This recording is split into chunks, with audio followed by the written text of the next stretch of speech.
So, Ross Rifles. This is a game about Canada's involvement in the First World War and the stories of the common soldiers.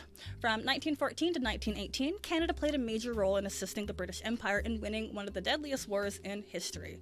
As we well know, victory came at a cost. Many heckin' lives were taken as a result of this war.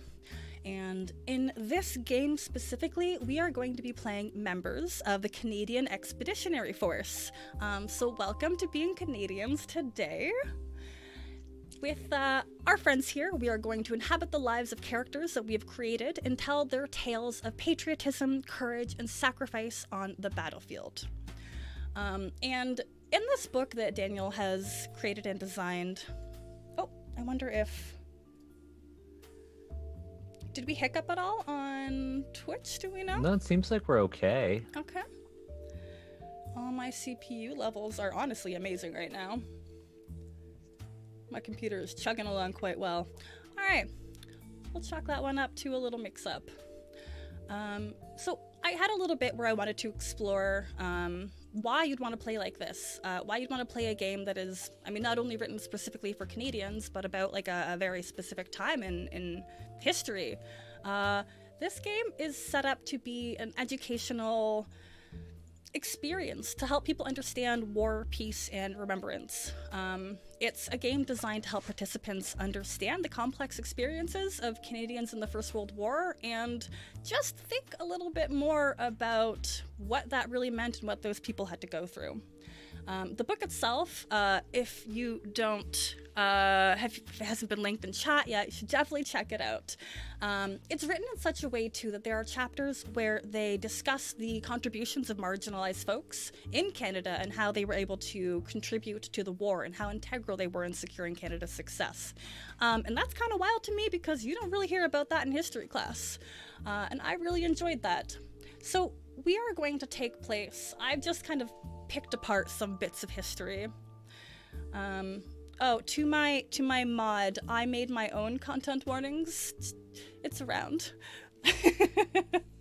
There might be a few for this game. It is a game that deals with trauma, war, combat, among many other things. Now, the setting for this particular game is going to be 1916, and this crew here is going to make up the No. 2 Construction Battalion, which was originally made up of a little over 600 black men who volunteered for the Canadian Army. For the purpose of our story, I think this is a bit of a crew of undesirables. You know, the essence of what the No. 2 Construction Battalion is really maintained in the sense that you all got the worst of the worst. You get the really... we only get one swear. I think shitty is okay. So you got the really shitty jobs. And you probably have not been having a great time of it. So let's take a moment. Let's look at who this cast is. And let's discuss what fabulous soldiers they are playing. Let us start with Daniel. Oh, hi. I'm Daniel. I wrote this book. I wrote Ross Rifles. I am a podcaster. You might know me from the Asians Represent podcast. I am a tabletop gaming designer. If you haven't heard of Ross Rifles, you might have heard of the Candlekeep Mysteries D&D book that comes out next month, or Avatar: The Last Airbender, which comes out in 2022, or a couple of other things. But Ross Rifles is my baby. It took me and my two other writing partners, Patrick Keaton and Daniel Groh, two Daniels on one TTRPG project. It took us 3 years to write this. We spent 3 years meticulously researching the Canadian experience in World War I. That meant playtesting the game and interviewing Canadian veterans and active duty military to talk about the psychological aspects of war. That meant traveling to museums in Canada to actually handle the weapons and learn more about, you know, the little artifacts, the whistles, the buttons, the jewelry, the art that was being made in the trenches. And so we spent a lot of time working on this book, and we're very proud of it. And you know what? This is actually really cool, B, because this is the first time that I've actually ever played Ross Rifles on Roll20. Oh, dang. Yeah. Okay. I mean, So I get I'm to very show excited. off the little bit that I did to facilitate this. I'm very excited. But yeah, that's me. I'm Daniel. I am playing Desmond Lee. The playbook that I chose is the Replacement. There are a whole bunch of different playbooks in this game, but I think the Replacement is one of my favorites. The Replacement is a character who is literally replacing a member of the section, which is like the squad. This could be a new commanding officer, or this could just be like a young kid who's just joining up this crew. They're not friends with everybody, and they might not be trusted. So for a game like this, I figured I'll play an outsider amongst outsiders with the Replacement. I love that, and I already love Desmond. I just want the best for them. Oh, goodness. Well, I wouldn't say that. This is a World War I game, so. I know. And I'm still grappling with that. That's fine. Let's move on to Sin. Hi. Hi, it's me. I'm a Sin, like wilded out here, and I'm hanging out with these wonderful folks. So when I'm not here, I'm normally just like variety streaming all sorts of games, normally multiplayer games, because I like stories and shenanigans and all that other stuff. And as far as this game goes, my character's name is Orid Montis, and he is a scout. A very stoic scout. We will talk about that later. Ooh. It was one of those, well, it was either come here or end up, it was, as teenagers do, because that's another thing. As teenagers do, they get into trouble for stuff. And this one was like, hey kid, listen, you're either going to end up in jail for a bit behind this, or you can do this thing. And they got kind of good at the things that that being in the army usually requires. I like that a lot. I'm just I think it's great, and it also really fits with the time frame that you selected. 'Cause this would have been the year that they started to conscript people. Oh yeah, that was very intentional of me. Mm-hmm. Thank you for Totally. validating that, Daniel. And so we're just kind of out here like, well, why are you out here? How long have you been out here? I mean, do you want to know about that? I don't think you do. Don't ask too many questions if you don't want all the answers for them. All right, this brings us to one of my personal favorites, Diana. I'm allowed to have favorites. Don't tell the other You're people. allowed to have favorites? That's Okay. really nice. I'm Diana. I'm Super Dylan all the places. Wherever you may find people, there I will be. And I have chosen to play the medic today. In small part because I do work in medicine in real life, but also as such, I have once worked with my most favorite doctor, who was a doctor who learned to be a doctor doing combat medicine, and it was just different. The sort of MacGyver approach to whatever you have on you in the room can solve some sort of health crisis. Attitude that this doctor had is something that has stuck with me for a long time. So I kind of wanted to try that on a little bit. Nice. I really like that. So, like, Charlie, we think is going to be a little. I don't have any positive adjectives. Mud and sticks can replace band-aids and splints. That's what I'm going for. Love Perfect. that.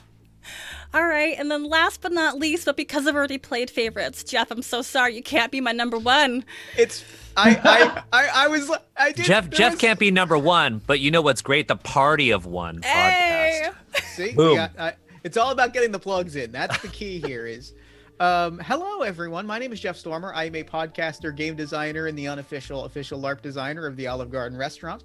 I am excited to be here and feel some feelings. This is a game that I genuinely deeply adore. This is a game that I was so excited to dig into and to play again.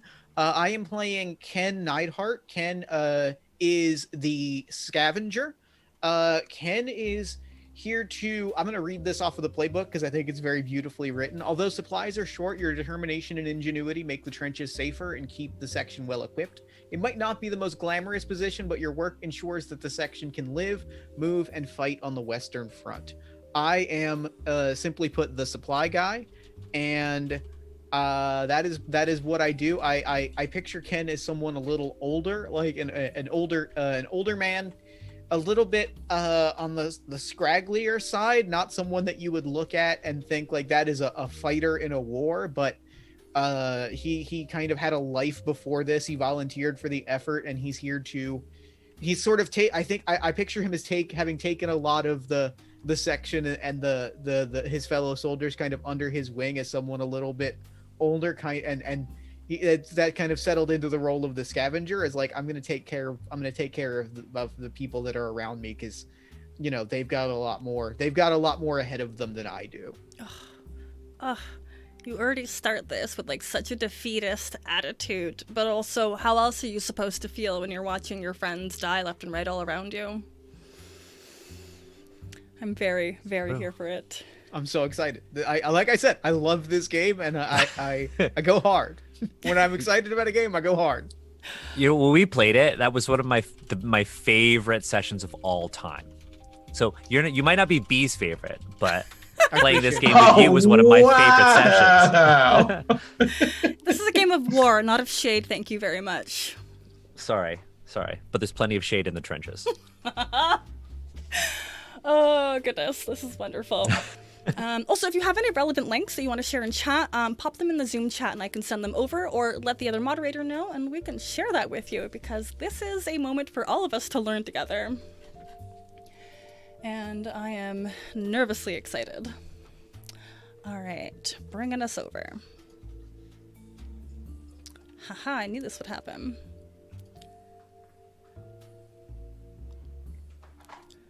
We're off to a 10 out of 10. There we go.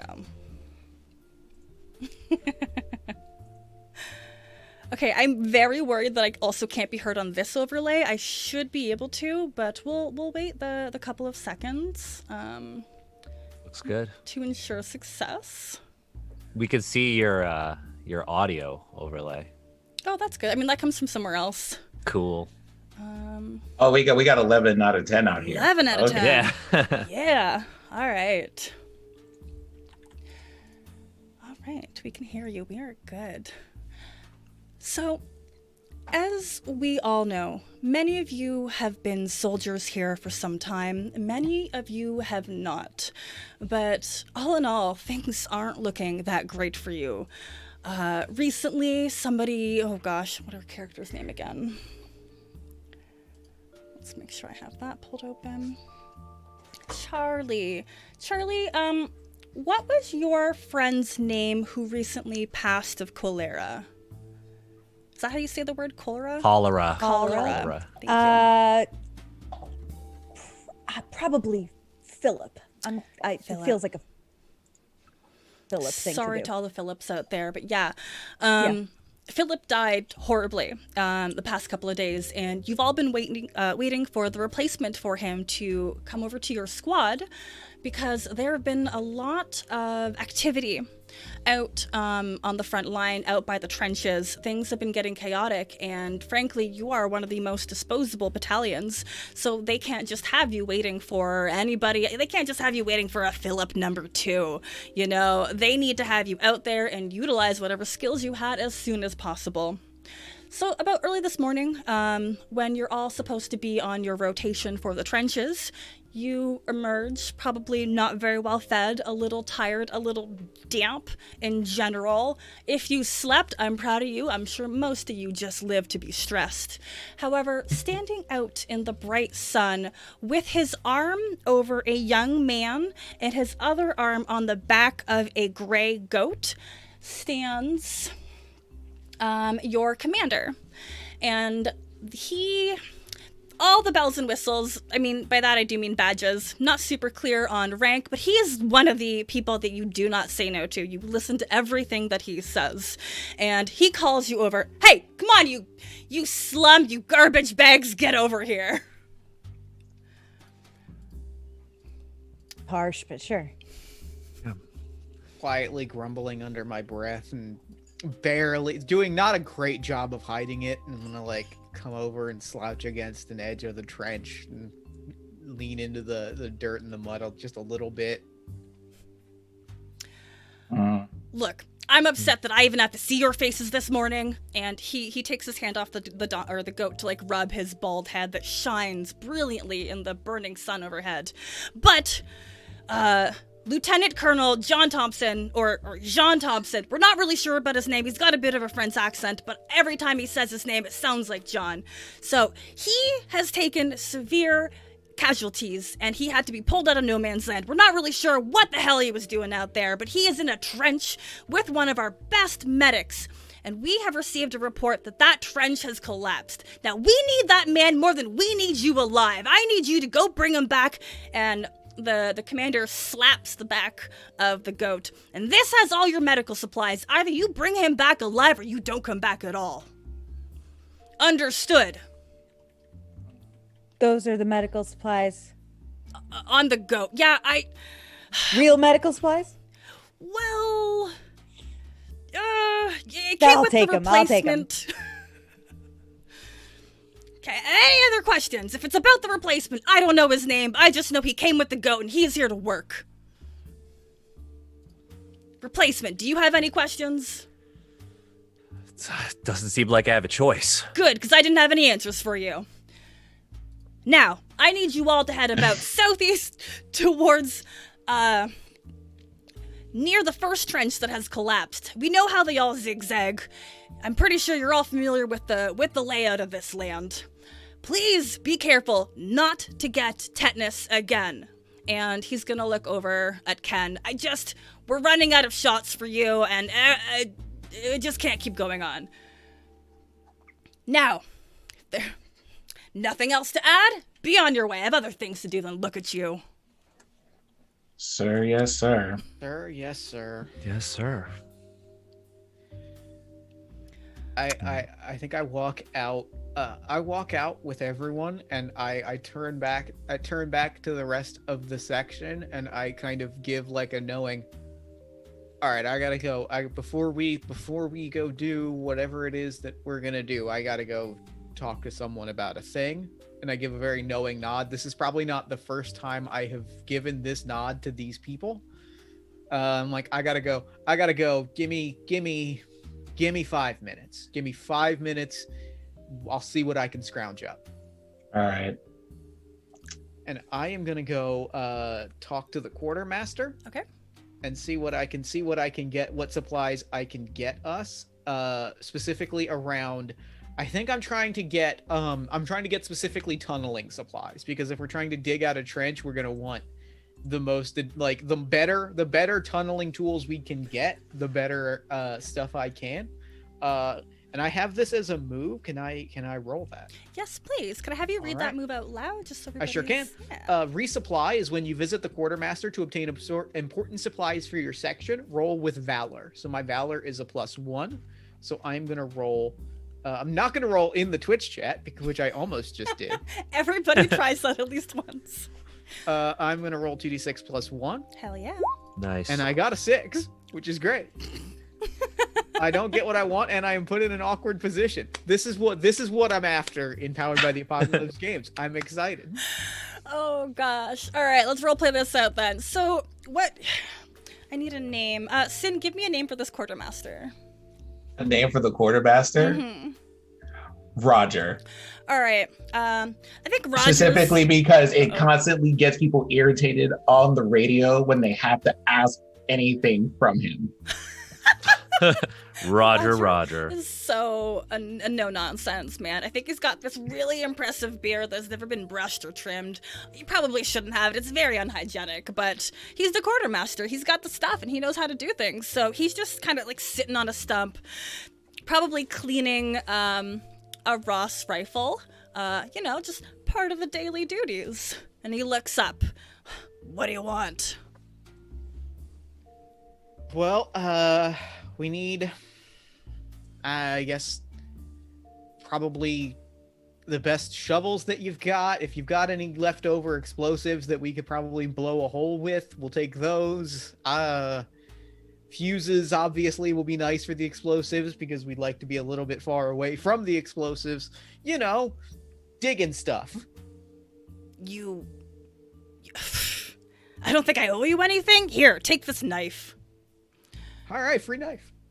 Don't talk to me again. I don't have time for this. Honestly, you waste my time every single morning. I wake up and I know you have to come here for something. You just pick through my garbage. Like, that knife, by the way, I don't even know where that came from. It's probably really dull. Duly noted. I appreciate your contribution to the war effort. Turn around. Piece of garbage. All right, everybody, I got us supplies. A single bayonet. It's great. I love the people that we work with. This is tremendous. Looks like we're on our own here. Now, one thing to note is that on your playbook, on the left-hand column at the bottom, it says, it tells you what weapons you have, tells you what tools you have, and where it says other, that is everything that you might start the game with.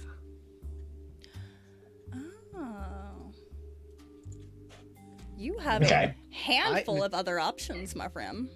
Thankfully, I have an entrenching tool, so that puts us at least a little bit ahead of the mission, albeit not as far as I would have liked, but at least it gives us something.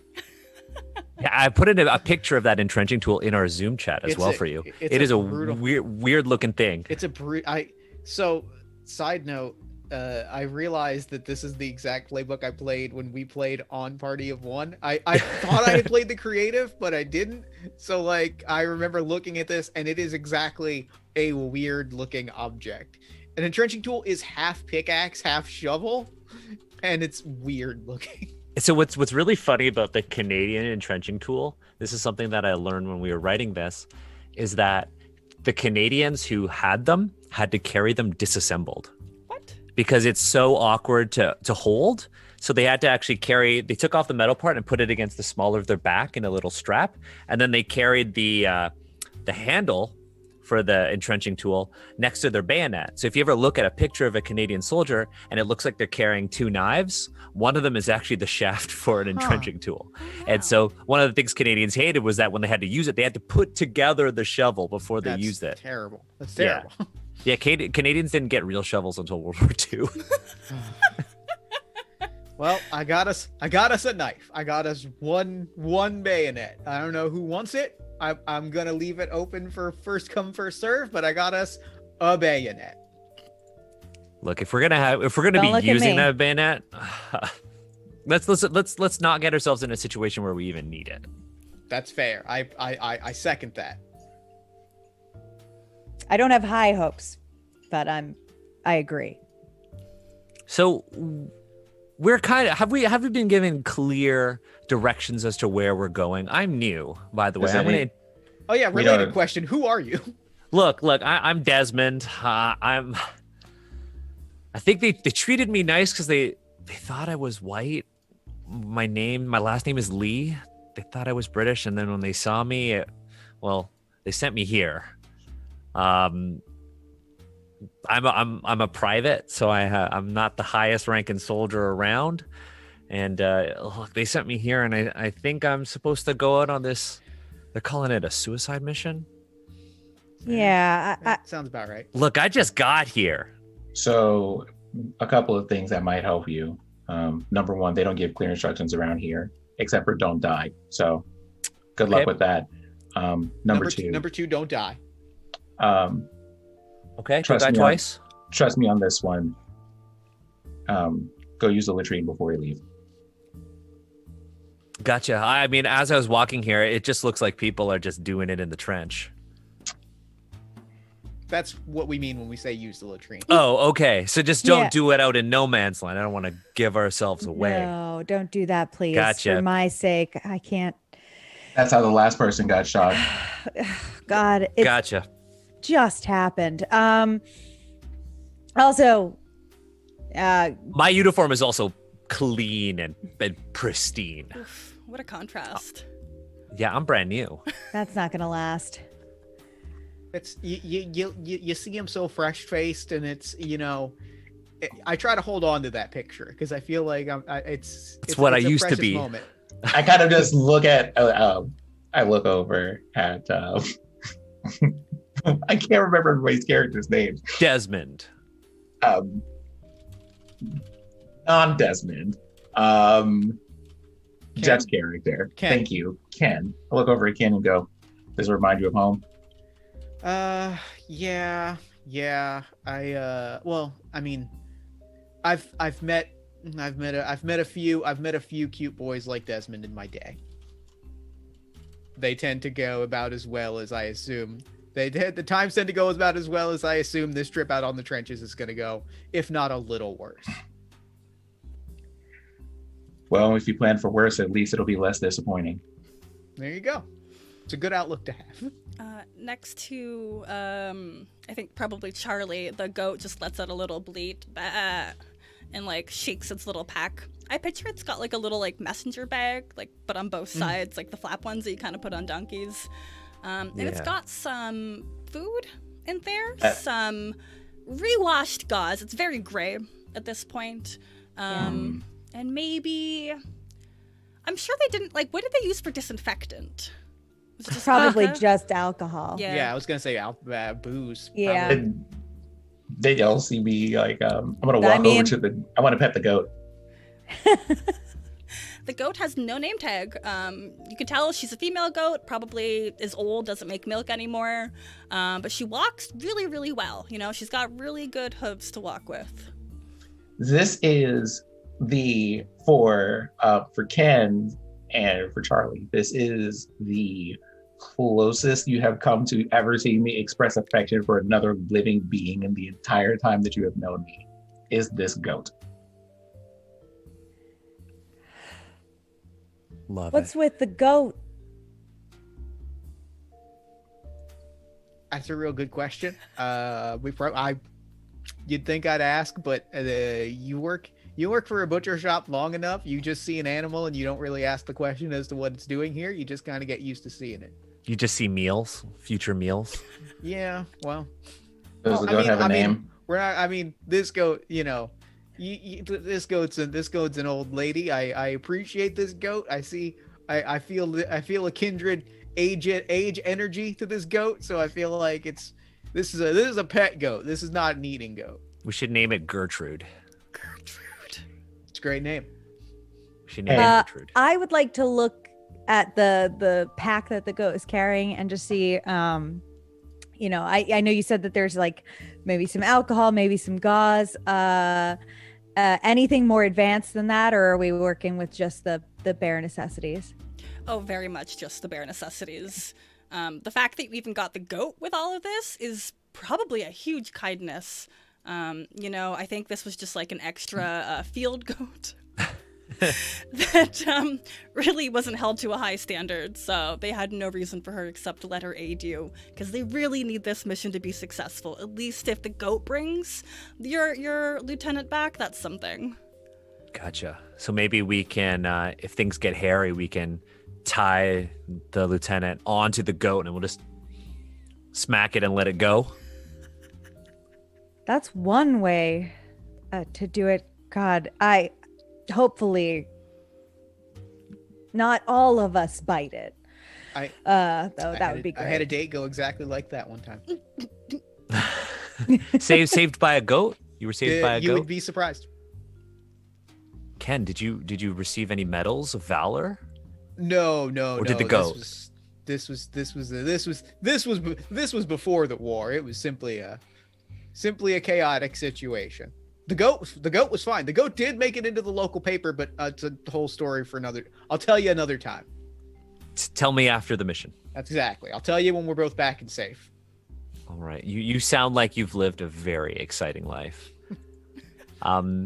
Given that the only resources we have are a goat with some medicine, I would like to see if we can kind of suss out where we actually have to go in No Man's Land, because No Man's Land is so vast.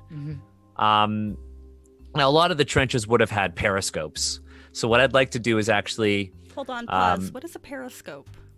Oh, okay. It's a tool with a series of mirrors that lets you look over. Okay. You ever see Like a submarine? Yeah, Yes. I was gonna say, you ever see a submarine in a TV Yeah. show? So they have trench periscopes that they would use to look over the top, because you would have to watch out because if you put your head over the top, you're dead. Yeah. So I would like to use one of the periscopes that we probably have in our section of the trench, and I'd like to look over the top and perhaps see if there's any activity out there. Do we know that they're still alive? Like they told us that they're alive, but do we have confirmation? Nope. No. They're certainly hopeful that they're alive. Okay. Otherwise, I'm going to roll work while at rest. So for this move, it says when you prepare for your mission, state what you are going to do, and roll with the attribute you best see fit. So in this case, in preparing for a mission, I'd like to gather intelligence, and I'm going to roll with I. So I have a 0 in I, so it's just going to be 2d6.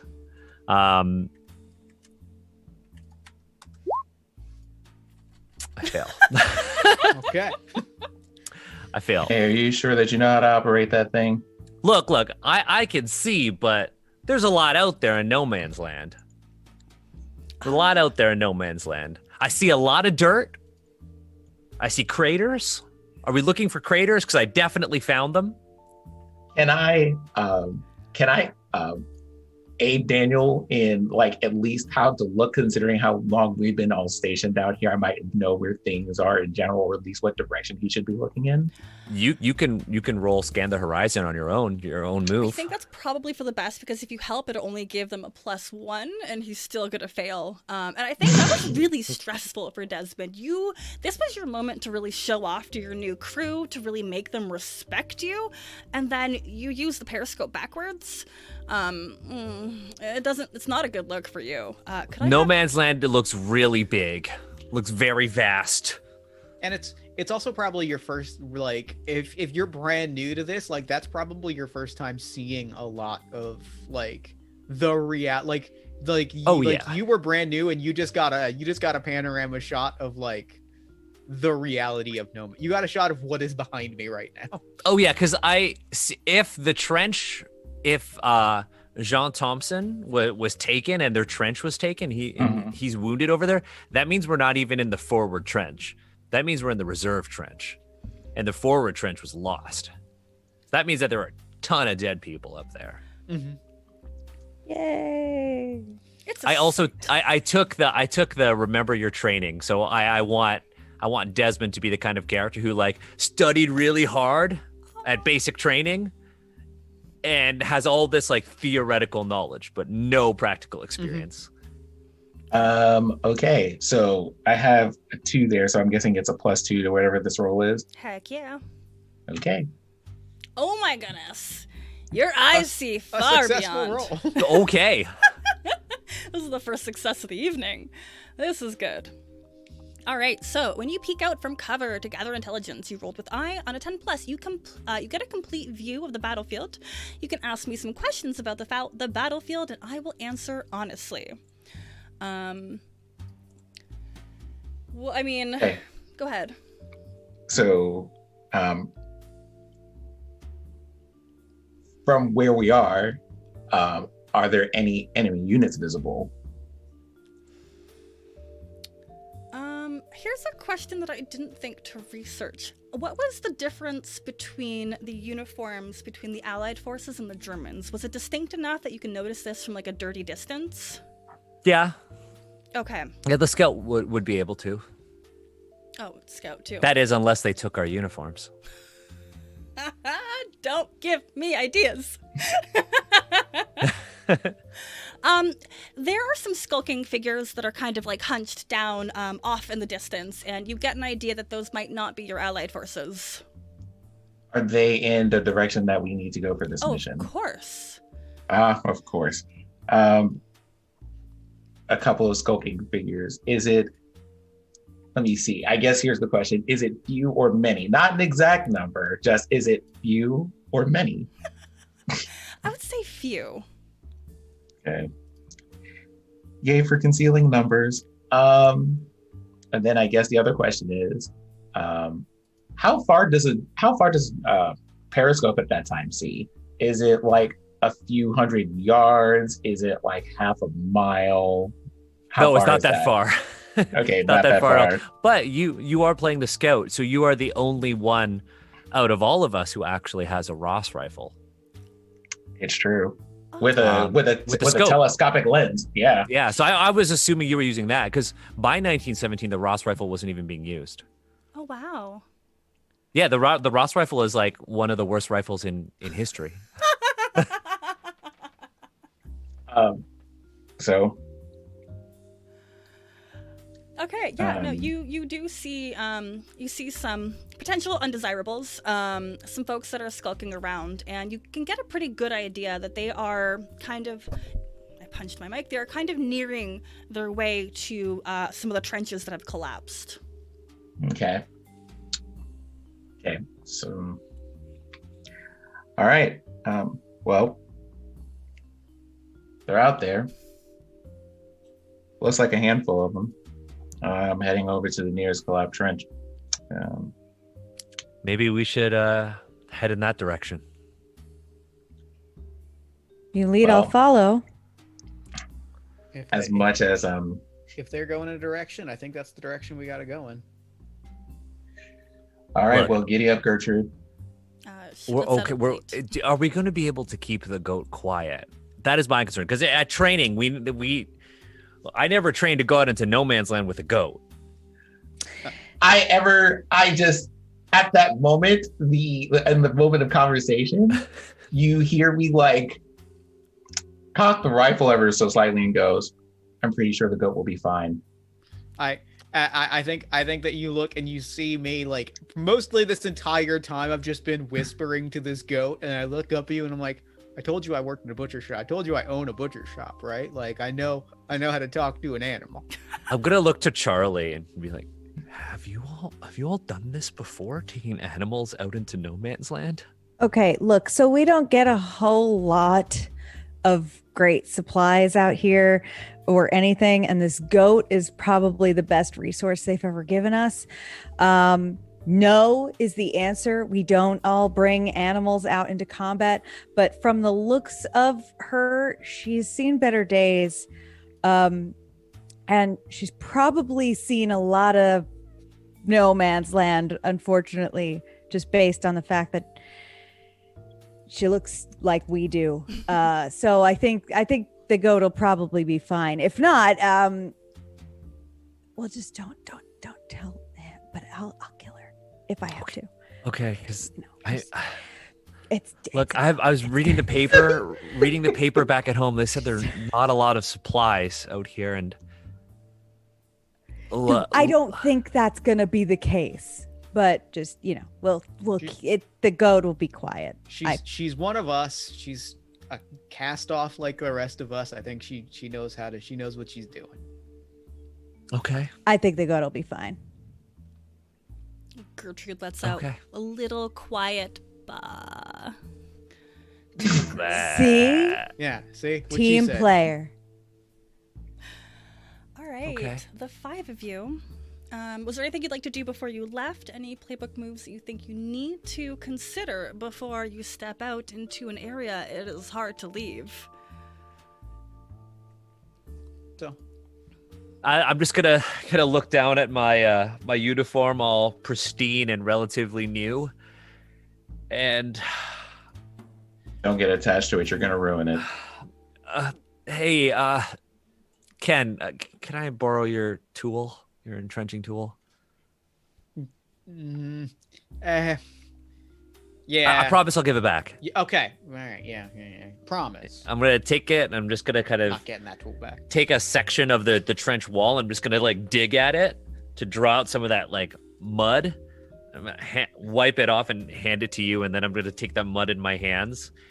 My skin is like really smooth. Like these are not the hands of somebody who has worked, and I'm just gonna awkwardly rub it all over myself. Aww. But it kind of looks weird because I'm not really rubbing it all over, so it just looks like I've got these brown stains and these hand marks. all over my uniform now, and then I could just kind of go. I mean, I'm ready. I'm getting like Urukai vibes, but Well, Sure. would you look at that? He's one of us after all. That's all it took. that's good. I mean, just try not to get shot, though. Yeah, I will definitely try not to get shot. I'm very tired. Okay, well, if you have any tips on how to not get shot, I would love to know them. Stay low and away from the bullets as they. Okay, stay low, dodge bullets. Yeah. Got it. That's my primary skill. Not getting shot, because everyone else is gonna get shot, and then I have to do stuff. I'm When they get sure shot. you've seen a lot. Yeah. Okay. Well, I guess we gotta go. the time is ticking. I mean, you know that your Where? superior Wait. might Also- be wounded. Mhm. Where in what time of day is it right now as we leave? It was morning earlier. I think maybe about an hour's passed, so we're still early day. We don't have. Can that I cover ask of a night. very quick game related question? Please?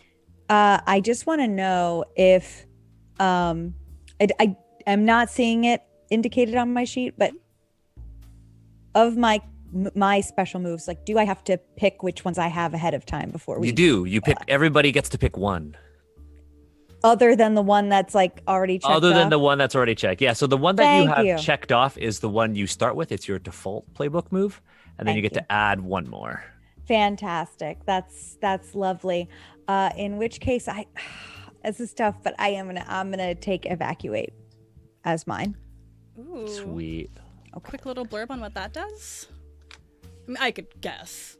Yes, but it isn't just it's not just falling back. You can fall back and try to use brawn to bring one wounded member of your section with you. Oh. So I figure we've got a wounded man waiting for us and probably several others on the way. So. Yeah. Especially with the narrative that I just did a little bit of research on the fly. So the reserve trench, like Daniel said, is the backup trench for the second line. In the case that the enemy has ever managed to gain control of both the front line and the second trench, which is inherently unlikely. But this is war, and scary things happen. So to kind of update my own imaging, I feel like it's probably absolute chaos on the battlefield. Then, like everybody's fighting for control. They're fighting for the land. They're fighting for power. Like, poor Desmond. I mean, you probably just didn't look into a field of battle, a field of bodies. You probably looked upon a field of chaos and combat and killing and the worst kind of people dying out. It depends on. There were entire parts of the trenches where no fighting actually happened because neither side wanted to fight. Right? There's the famous Christmas truce where everybody got out of their trenches at Christmas and celebrated together. People just want to be happy, And then we got these assholes just up top who are like, you know what? Let's just fight for this reason or that. Meanwhile, just homies down on the ground just want to hang out and celebrate. Gosh. Well, if I remember correctly, the Christmas truce came. It was immediately followed by a wave of disciplinary actions. Because Oh, yeah. people were like, wait, you celebrated Christmas? No. The Canadians did some pretty bad things during the war. Towards the end of the war, when the Germans were running out of food, the Canadians would throw them food, and then after, throw them grenades while the Germans gathered. That's awful. I thought you were gonna say poison food, but you somehow made it worse. War. Yeah. Oh, goodness. All right, so we have the right heading. Everybody knows where you have to go. Also, Diana, on a chance that you don't find an opportunity to use that move, because this is a one-shot, I do want to try and have everybody utilize one of their playbook moves. So if something else comes up that is more applicable, go for it. We're here to show off how cool the game is. Oh, yay! Free things. Thank you. Yeah. All right, so I guess you would all have to you'd get in the trenches. Yeah, we're gonna have to like cut the barbed wire. We're gonna have to clip the barbed wire. We're gonna have to like crawl. Depends on what kind of approach. Or do we just want to run? I feel inclined for running. Running is instinctually something that makes me feel safer. But I will trust the actual fighty people on the floor. I'm prepared to run. Literally, the side that's facing the enemy is covered in mud. Now, when So, we say when I'm invisible. I guess this is a question. I'm gonna ask this. Hold on, I've now forgotten. Sin, what is your character's name? Read. I'm gonna ask this to a Reed, but also to B. Yeah. When we say that these bodies are far, I guess like to your best estimate, are these like sniper far, or like can we open up with some immediate cover from a grenade?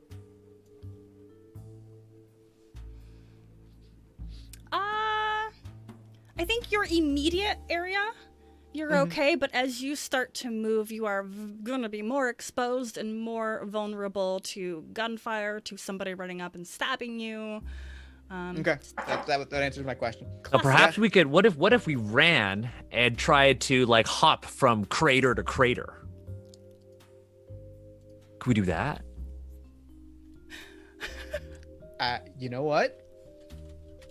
Look, in training, they just said when that whistle blows, we run. I've never gone out like this before.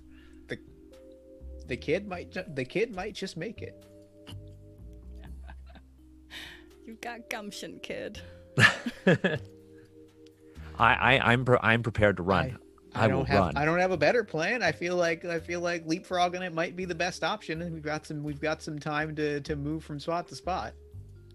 What is the range of this Ross rifle?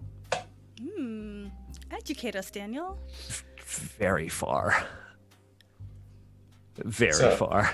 Because my thoughts are, at least if y'all are going to do this, I could help kind of blunt that danger a little bit by So like you could jump from place to place and just shoot the people who pop out trying to get you. Like if your character is skilled in the use of your Ross rifle, you could confidently hit targets like hundreds of meters away. Well, I think I took. There you go. Now, as a person, I am not experiencing anything related to Ross rifles, but I think my character definitely is. I think that'd be excellent. So are you all strategizing at the moment? Like, it sounds like you're trying to make Yep. a plan. Yes. While we're in relative safety, yes. Yeah. So I think so far we're gonna hop from crater to crater, and Oriad is gonna cover us as we do that. Mm-hmm. I'm going to be carrying the goat. Okay. I am going. Yeah, I have a very solid plan about that. I'm gonna whisper to Ken, do goats stop bullets? I have a sneaking feeling that this one does. So. I guess we'll find out. Stranger things, am I right? Oh, I love it. Gertrude. So if we're using strategize, this is a GM ruling. We do have intelligence because Sin was very successful in scouting out the land. It's up to you to rule whether or not the knife that Ken has counts as a resource, or the goat counts as. I would take the goat as a resource. Oh. Gertrude is the best of all of us. So that The means goat, that you might say. so that Amazing. means that we get a +2 for strategize. Any of us can roll this. Who was I haven't rolled well. Okay. No Desmond. Let's not trust the new recruit. Yeah, I would like to roll. I haven't Go rolled for it. anything. What the roll on that is just straight up 2d6 or it's 2d6 plus 2, Mhm. since we Plus have 2. intelligence and resources. Got it. Thank you so much. Yeah. A 10. All right. Hell yeah. So on a 10 plus, the plan gets off with a good start and you make your way towards the objective. Can I get a little scene, just like everybody describe what you do while this, and like especially Ken, I'm super curious as to how you contribute. And I really need the proper imaging of Charlie, just like whatever way you like, maybe like firearm carry or like bridal carry with Gertrude the goat. But how do you successfully get through these craters to kind of duck under cover, bringing yourself closer towards your goal? So I can throw in first. I think what happens is we come up.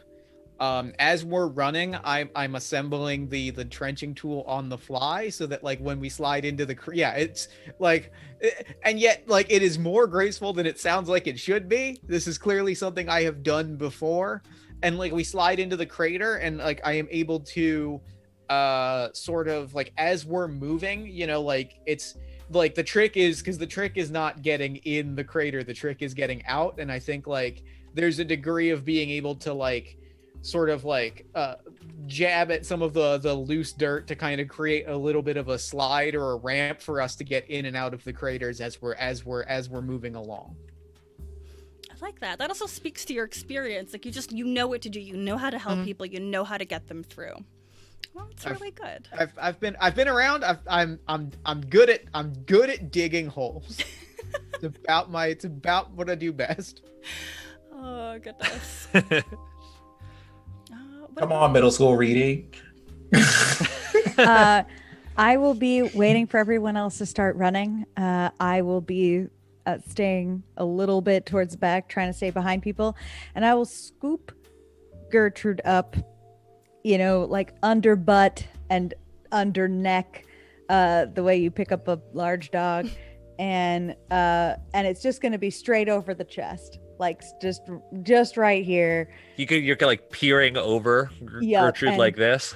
And just running like that. And I'm kind of the last person in line to go, kind of like keeping a focus in a cone. It's like a 60-degree cone, like kind of looking for the first even like gleam of something shiny from that end of things.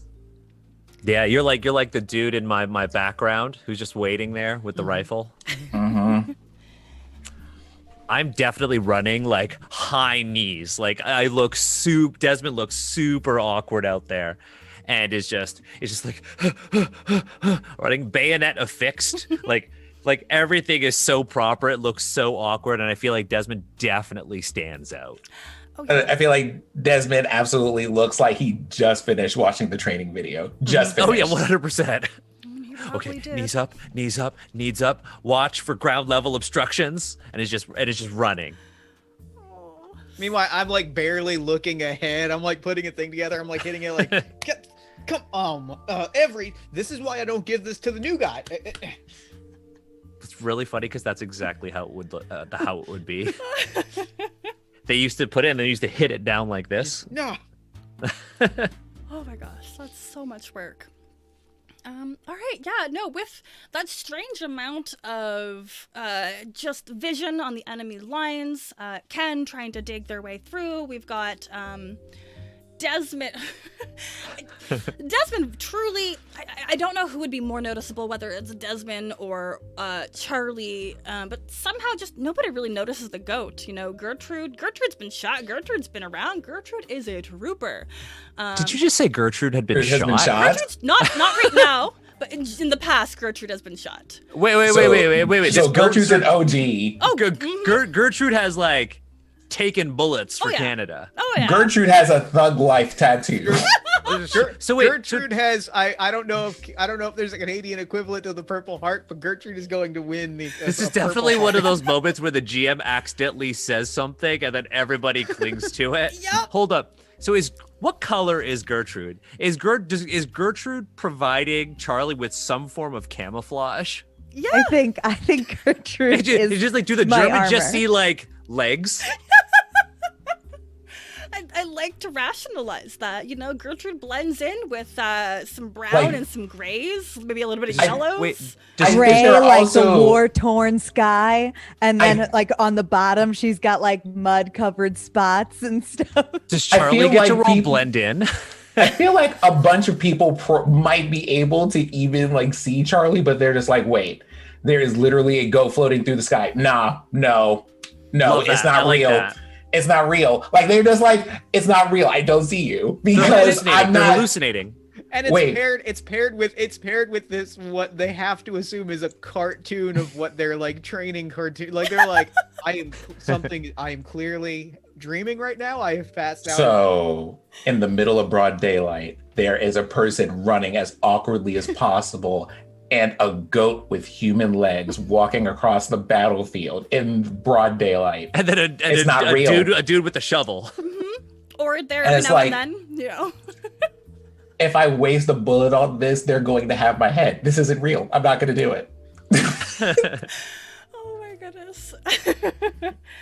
I will live and die for Gertrude. So how far do we make it? Since with strategize you get fairly far, but not all the way. Yeah, I think for the sake of time, you make it about halfway. And now things are getting noisy. Like I can probably play this for the stream, but not for us. Yeah. The sound of gunfire ripples overhead, and it is so loud that you almost have a hard time hearing each other. Desmond, no, you're not the Great. party leader. Ken, sorry, no, you're good. Oh, You've done enough, poor Desmond. It's like your first day on the job, you know, and you failed at your first task. Did pretty okay the second time, but only by look, virtue of the goat. I was looking for things and I found things, just not the specific thing that I was looking for. If you want to tell yourself that, yes, so that's what gets you. No, to that's sleep. I have already told myself that. Good.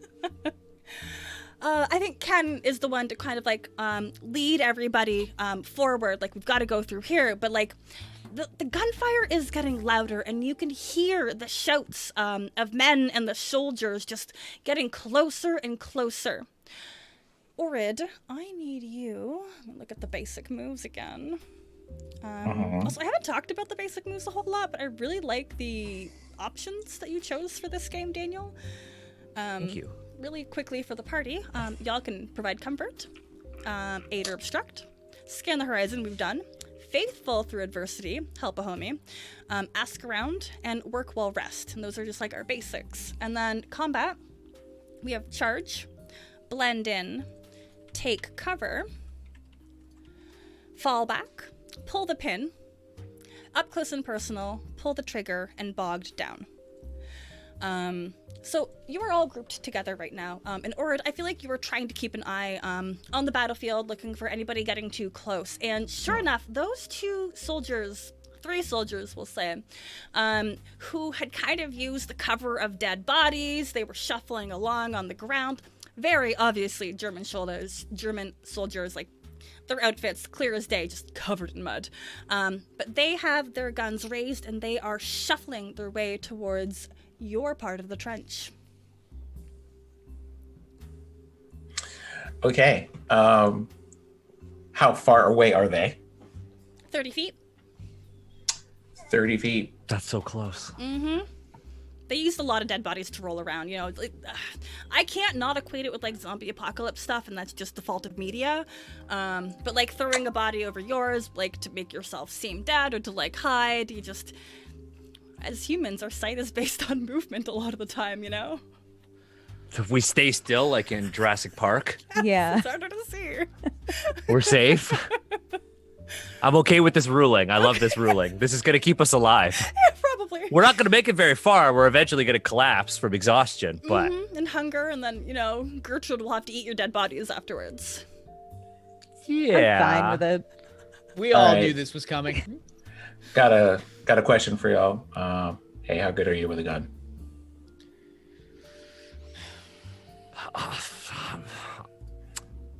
I hit targets pretty consistently at basic training.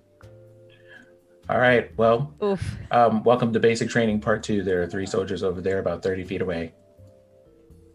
Yeah, I ain't great with a gun. I'm a little better with a grenade, but I'll make it do. I have. Oh, plus- really? You got a grenade? I do. What's the blast radius on that thing? It's a great question.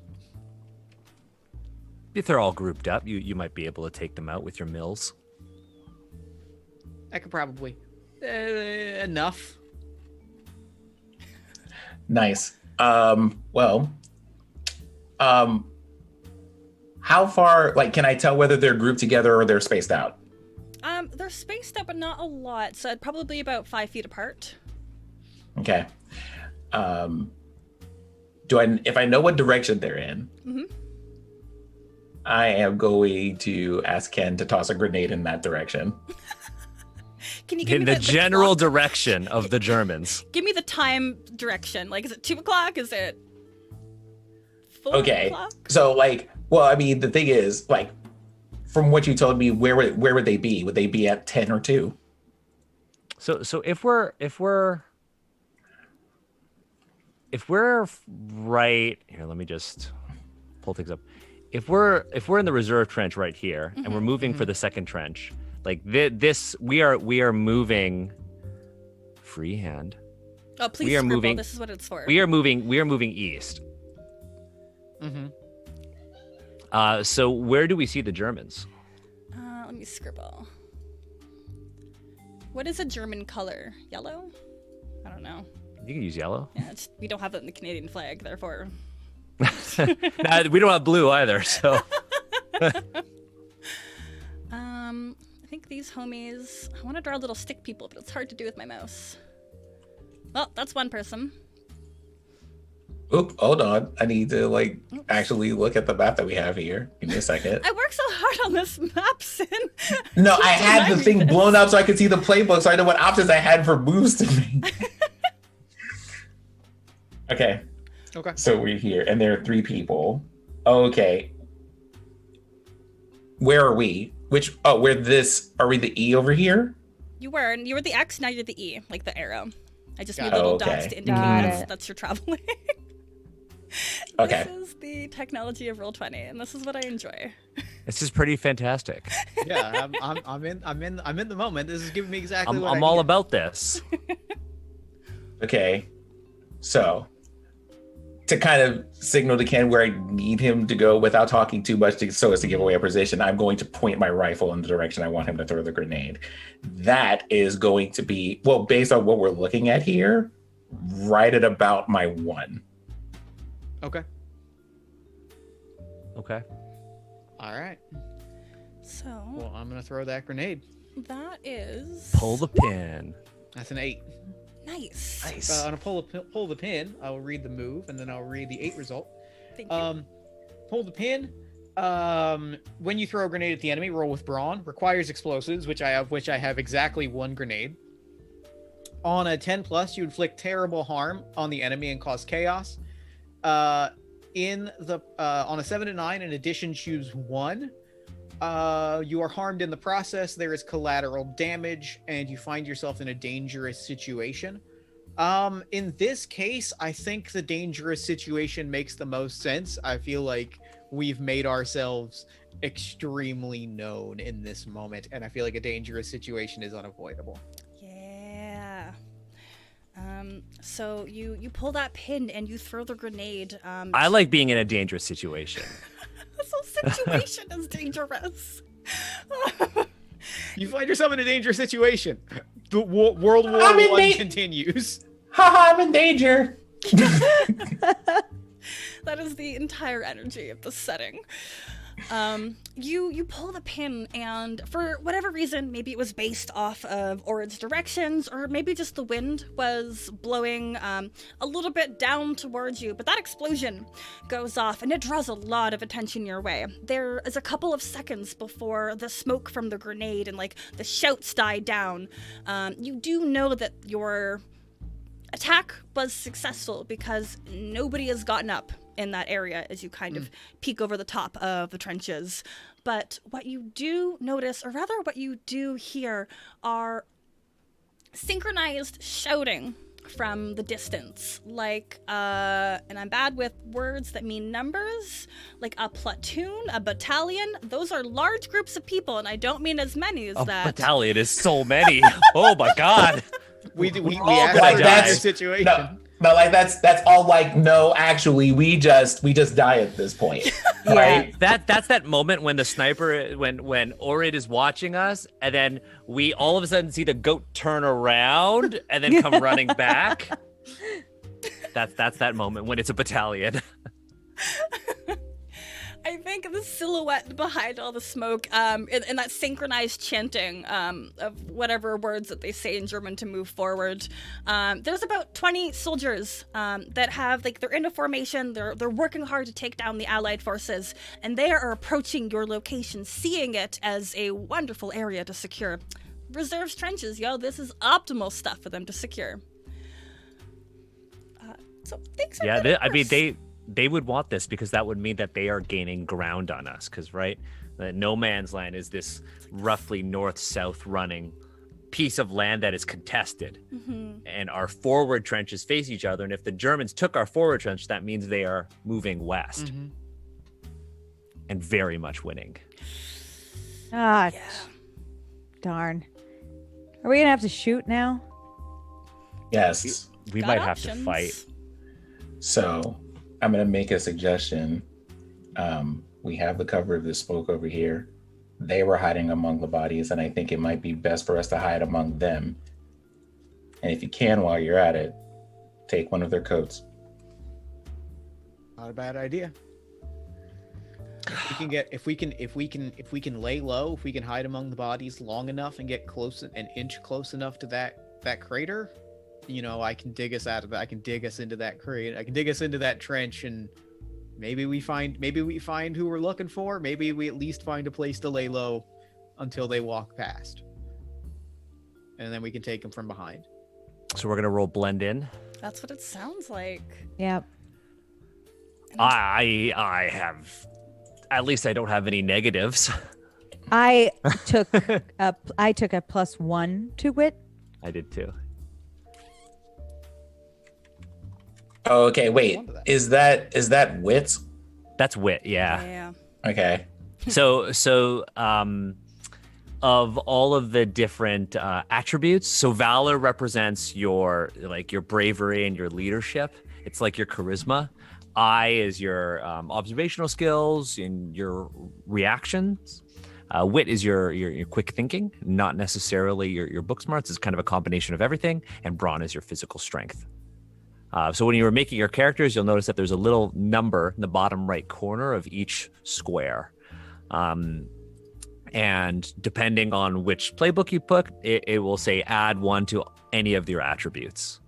If you're referencing the move sheets, you'll actually notice that the icons that are associated with each attribute are also on the moves for accessibility. I love that. Okay, so this is blend in, which is a completely different stat than what's a completely different thing than tank cover here. So let's roll this 2d6 and be bad at it. Oh yeah. I look forward to this, and I'm curious, like, what does everybody do? Are you trying to just, like, rip off some clothes to cover yourselves with? Are you going to work with the bodies? Oh no, what are Nope. So, okay. So I think I'm going to do, I'm guessing that is a failed roll there. Oh yeah. Could we roll to aid? Yes. The only person that could be helped would be Desmond, though. Unless 2 people could help, and I think it does it work like that, Daniel? Can you have 2 of your allies aid you for that +1, assuming they pass their roll? Oh, I didn't even see that, or I didn't even see that. It's up to you. I am willing to take the fail. I'll say that. I'm okay. I will take the L.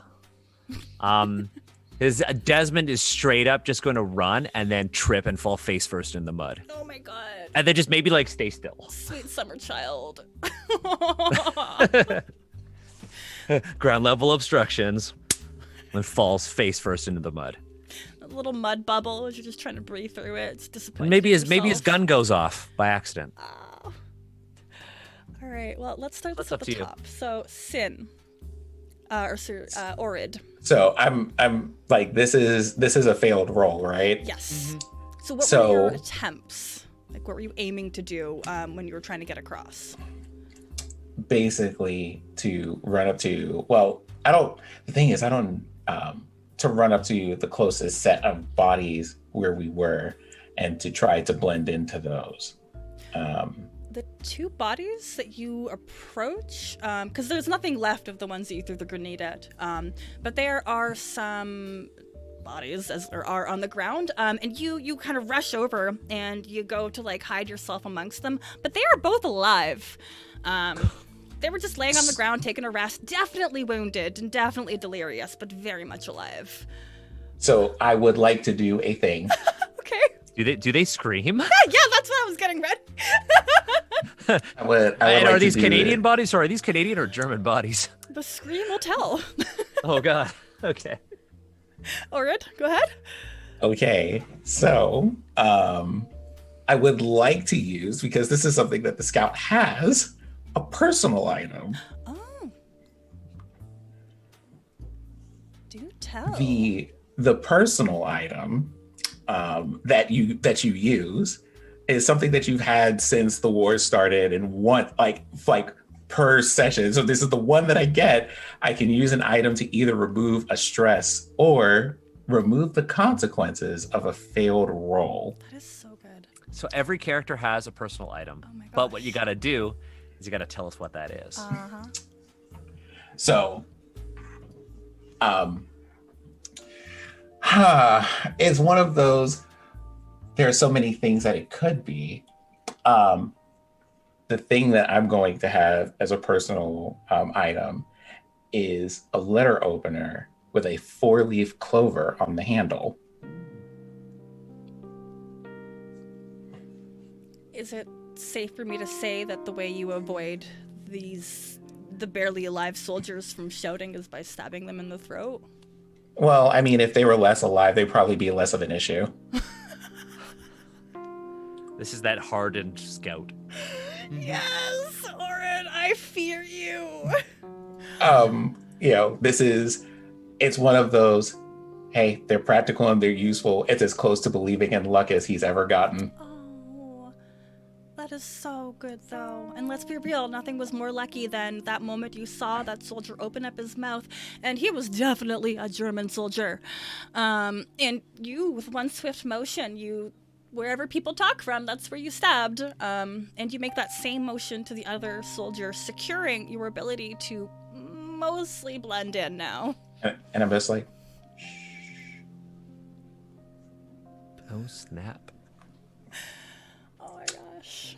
there might be dark things about Oreed happening over here. Because again, one of the other things about the scout that it asks you when you develop the character is, hey, what is a thing that you're starting to notice that is kind of concerning about you?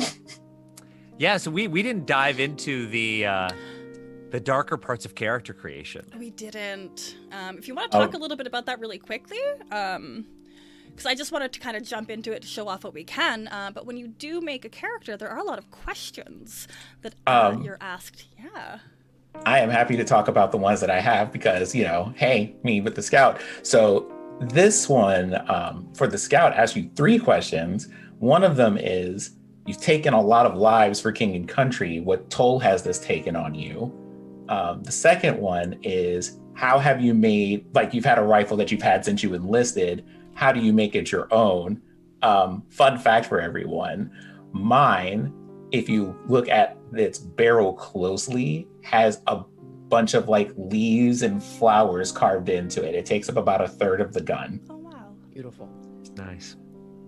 I love it. Don't ask him why he did it though. The third thing was your time, and the last one is, your time conducting recon has made you keenly aware of the dangers that no man's land has to offer. So you get to establish one truth about the things that might be dangerous there.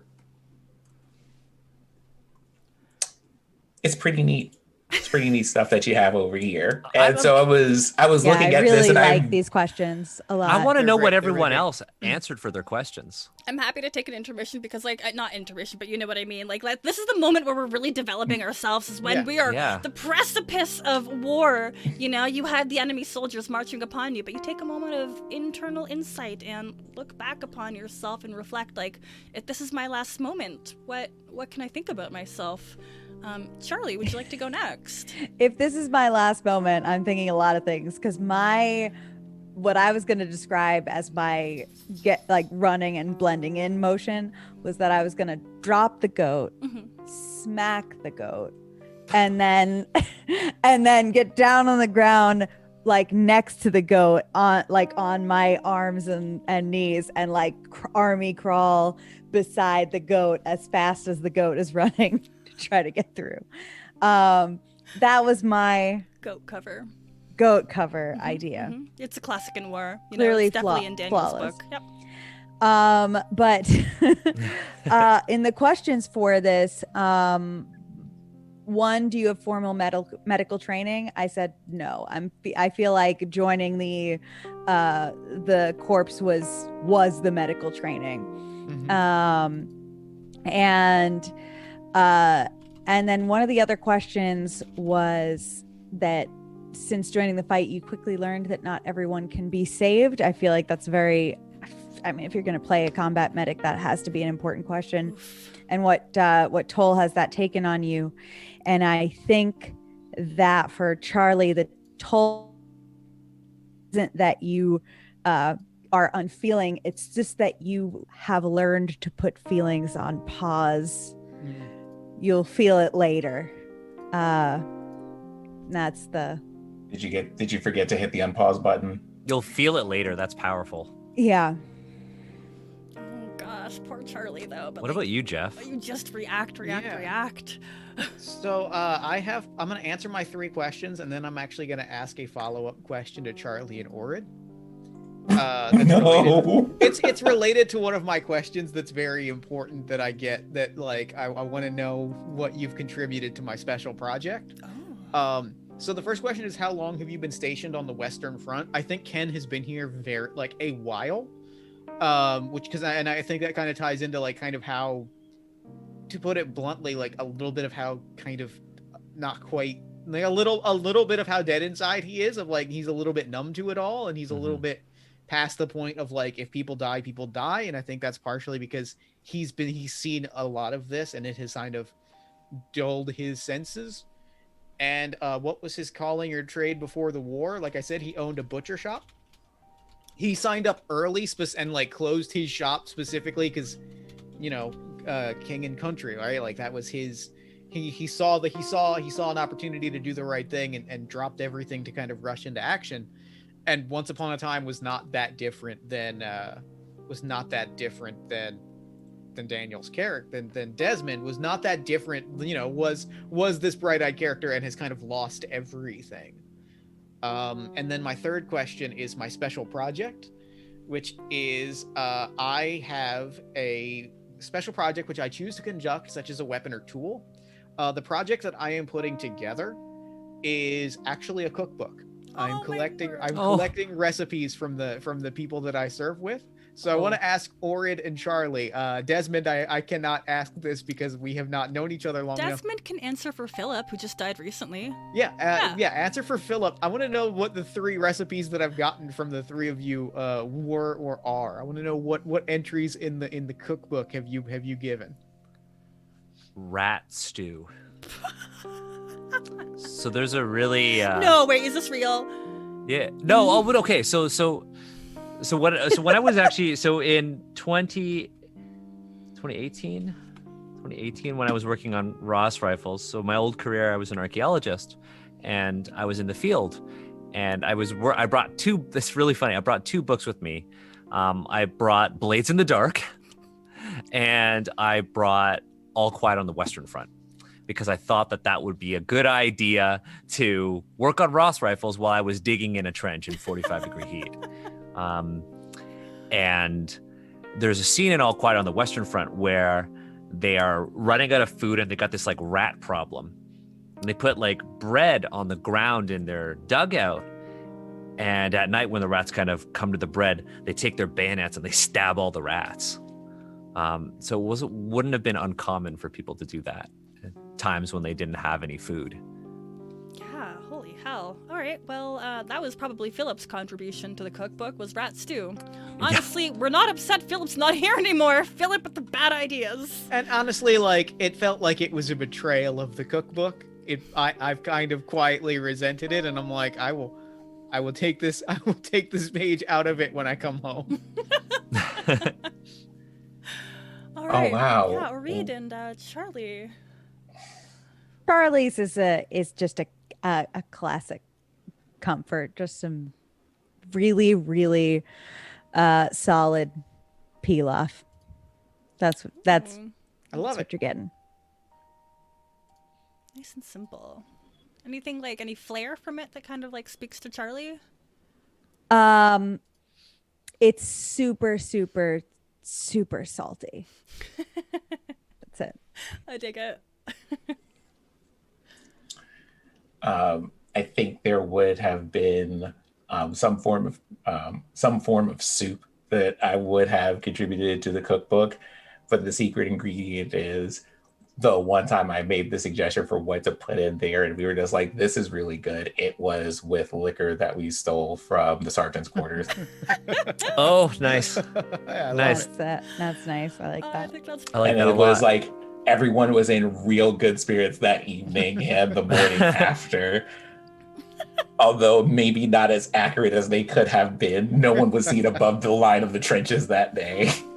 a lot of Amazing. head holding, you know? I love it. I love it so much. A lot of It folks got was- into mischief on the French countryside. You know, It was one of those things I think also might have, just because of something that Daniel said earlier that I think would be cool, it might have been one of those days that was also really cool because it was one of the days that neither side wanted to fight. Like it was the memorable thing about that was not only did we put alcohol in the soup, but there was also a day of reprieve where everybody just got to enjoy their soup and not have bullets whizzing over their head. I can't so it's, not... there's this like nostalgia for times of peace. Yeah. Damn.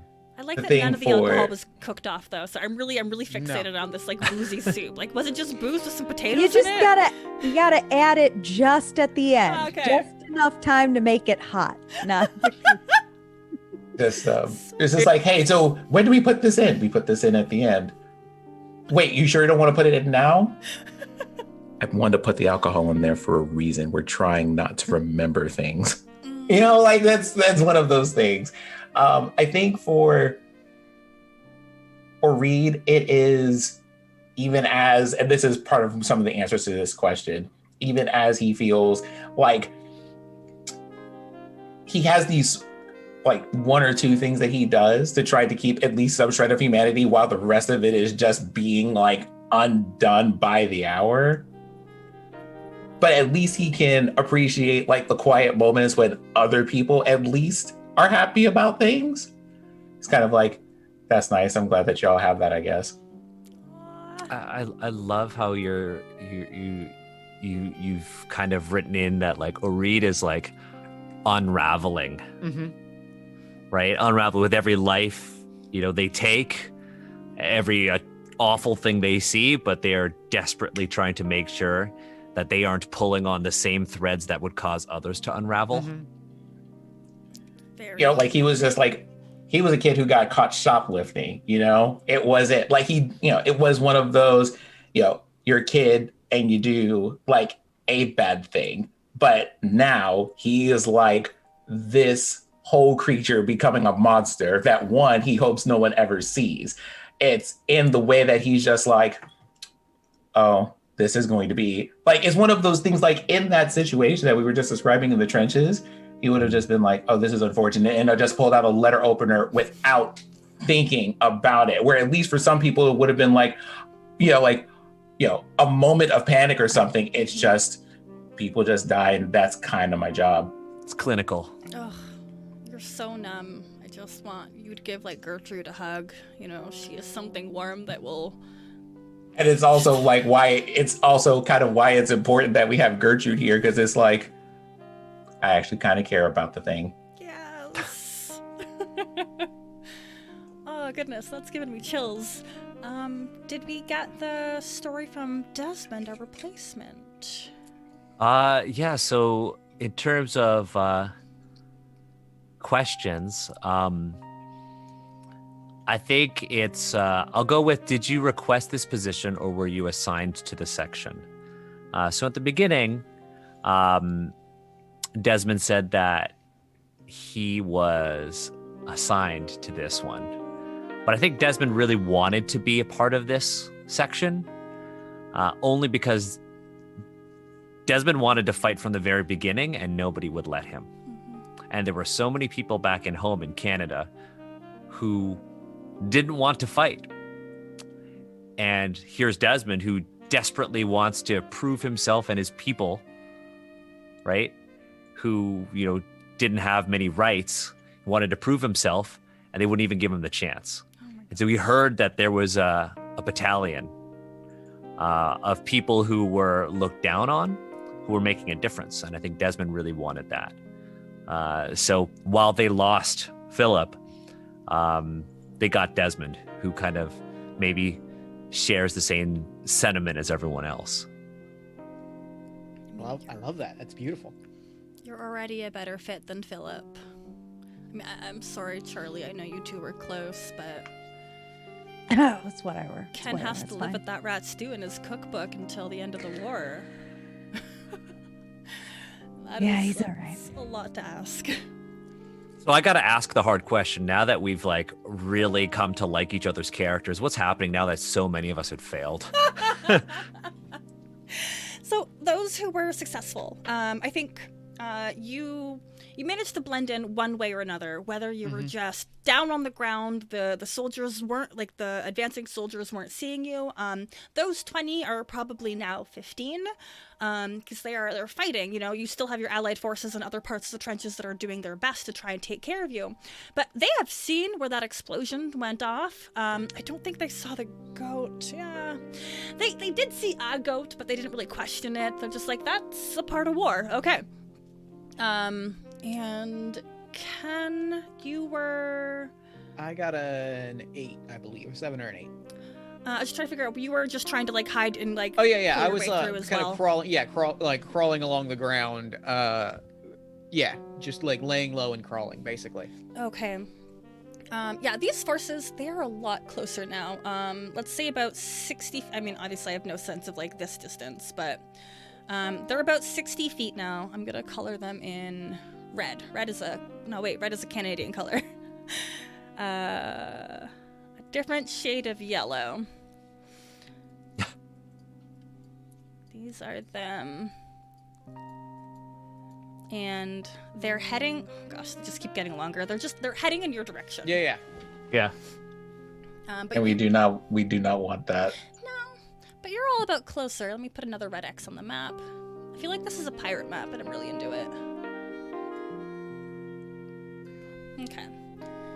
Are those all individual soldiers? Yeah. Okay. They're dying as we talk, but they're making their way. I mean, the fact that most of you even managed to get this far unharmed is kind of mind-blowing. That's basic training. We were taught to run that way. You are the one they notice the most, though, Desmond. You are the most conspicuous at the moment. Sometimes it'd be like that. Well, is anybody near each other, or are we kind of spread out in this situation? Yeah, we should mark ourselves. Yeah. So do we, before we get going, do we see, ignore that blue line. That's you, all of That's you. me. Desmond takes up all of that space. Do we see Jean Thompson, the person we're trying to save? Scout, do you want to give me a scan the horizon? Something, I would love to give you a scan the horizon. That uses the eye stat, correct? Mm-hmm.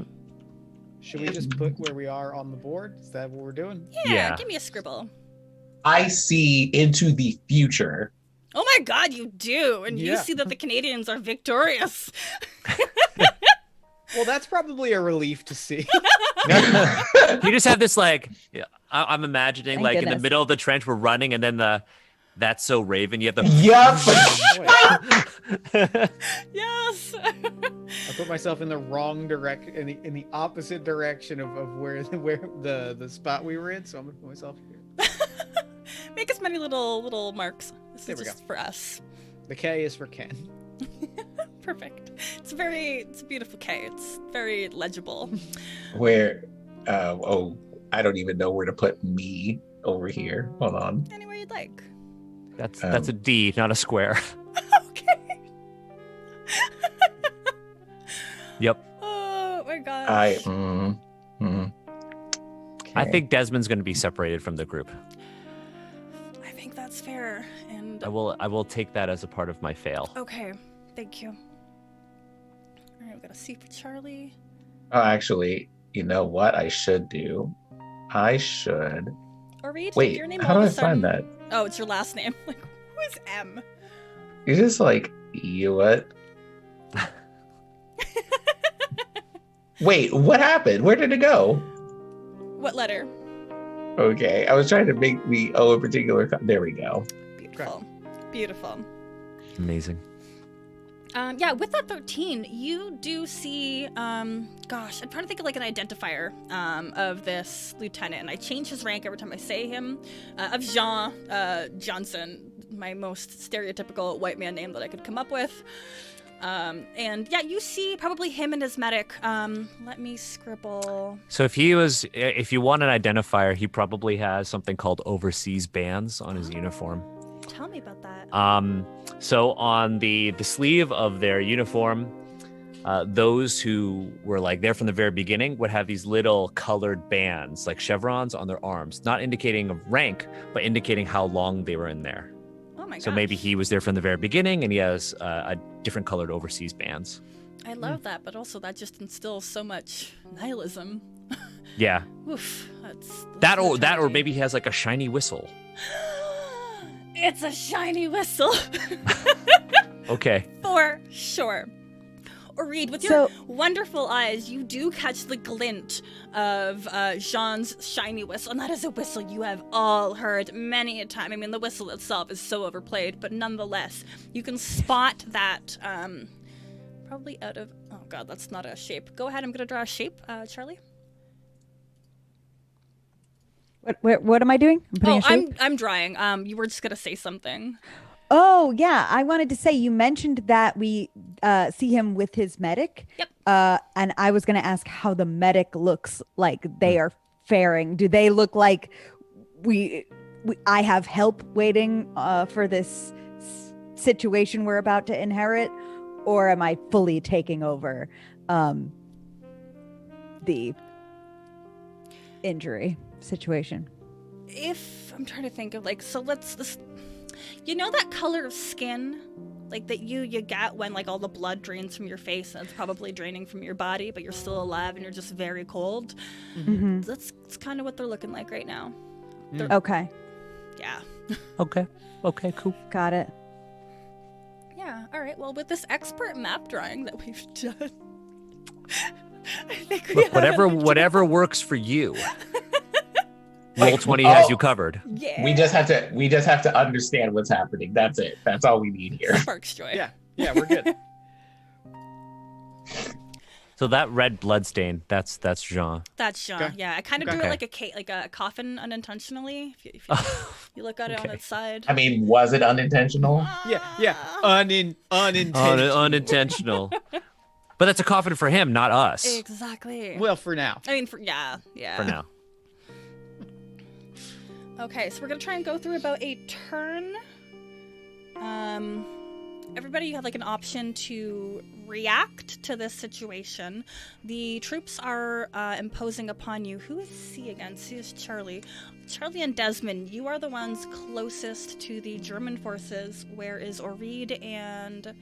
That's a K. Ken, Yep. you two are making the most success towards your captain. Okay. I think I'm immediately, since we're kind of close together, I'm gonna turn to Oreed and say, like, if you can give me cover, I can get us into that. I can get us into that trench and get us to the target. Cover, you say? All right. It's what I know you do. Tell me about the shadows, if we have any in this area. It's daytime. Some might say it's So- high noon. Well, like, I don't know if there are like any like nearby things that I can hide in or around or behind, because I have an idea. Bodies, Yeah, trenches. there's bodies. Well, one of the things that you have as a tool is a camouflage robe. What? You have had It's a- what this whole time? It's a ghillie suit. You just gotta. I mean, I don't know if I can put that on, but well, actually, I probably could, as long as I kept the movements to a minimum. Go for it. Okay. I desperately want to make you roll a blend in, but also I want you to wear this ghillie suit. I would. Okay, so here's the thing. Okay, so it's not nighttime, so I don't think I can use the out of the night move, which I really want to, though. Okay. Look,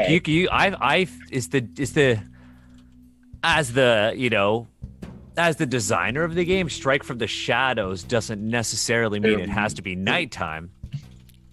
Fair. If we don't have to do that, I think I would like to roll for that. Hell yeah. I'm so here for this.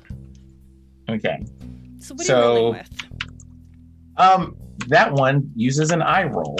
Yeah, it's almost like this was meant for you.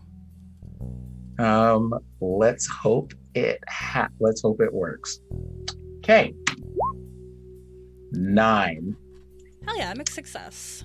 So on a 7 to 9, pick, like on a hit, pick 2. On a 7 to 9, pick 1.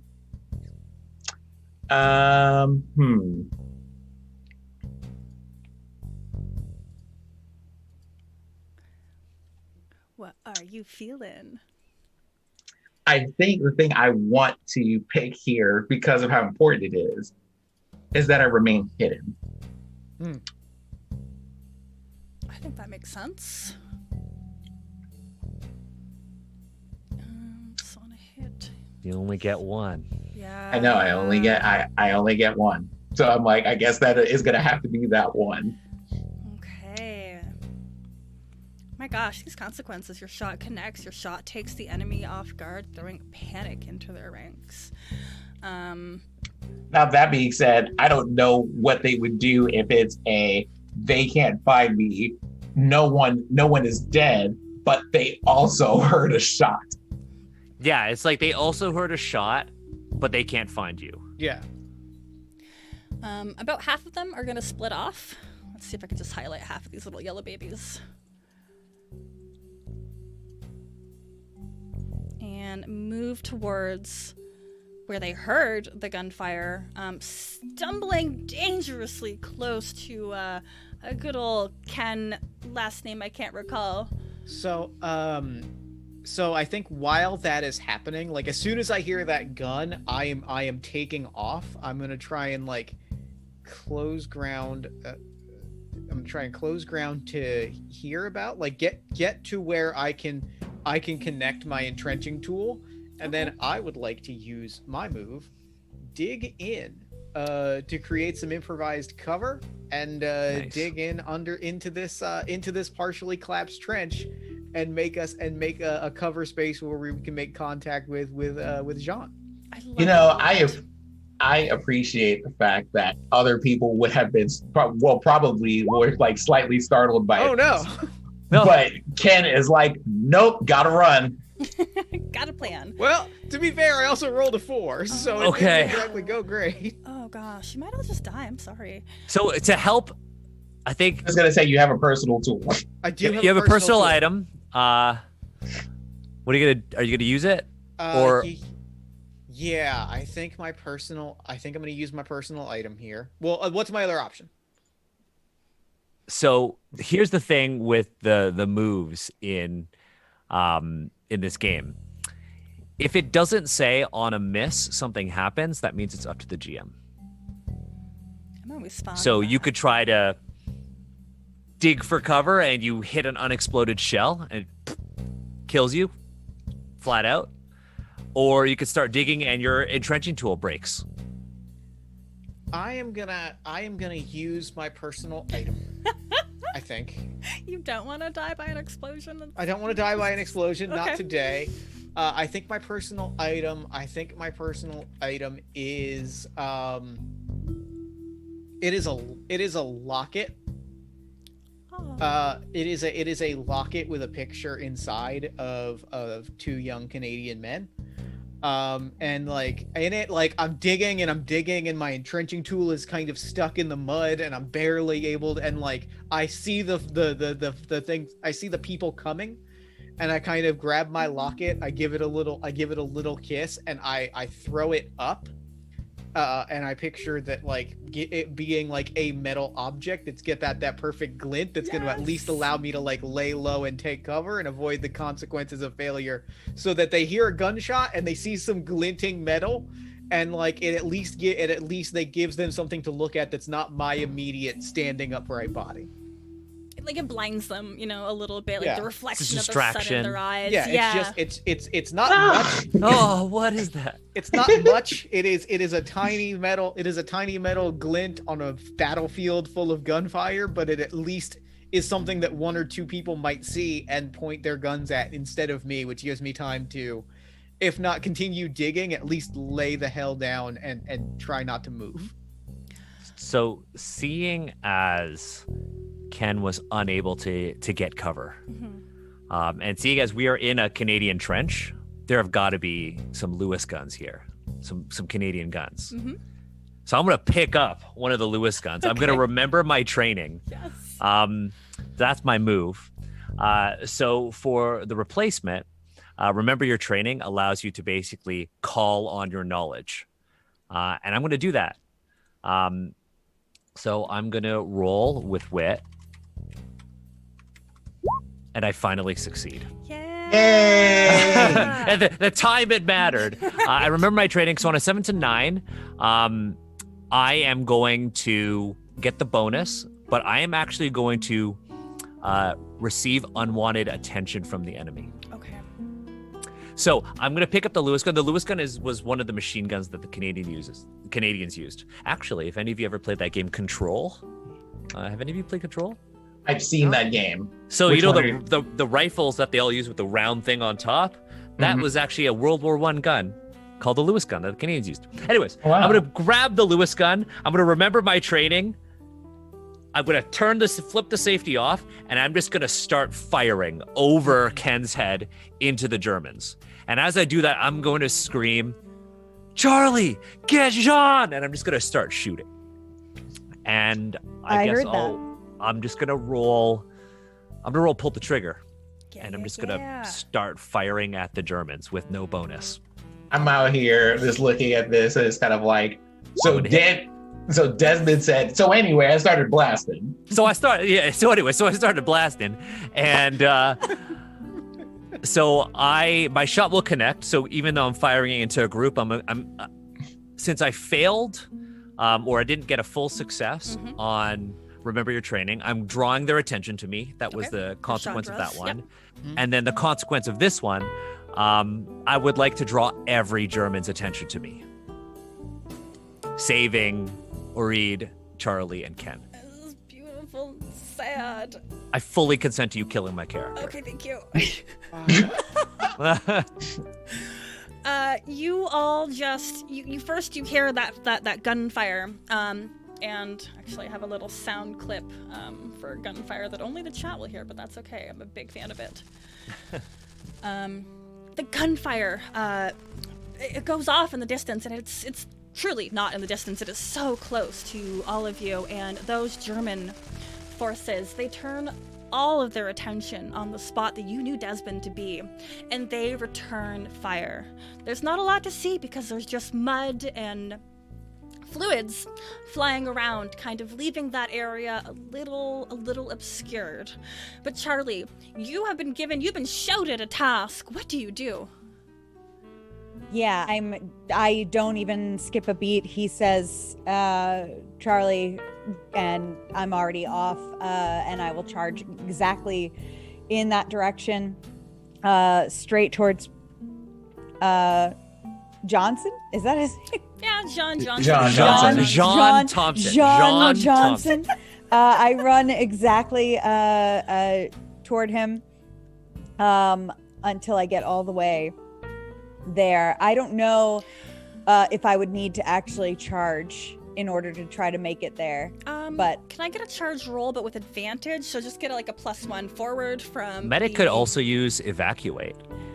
I could use evacuate from this point. I was wondering if I had to wait until I was right in the moment to use that. We're endgame stuff. This is your moment. But I would love to use. That's what I would prefer to use. So I would definitely like to use that. I am not going to have anything to add to that though, because it's a +0 for Braun, but I'm going to go for it.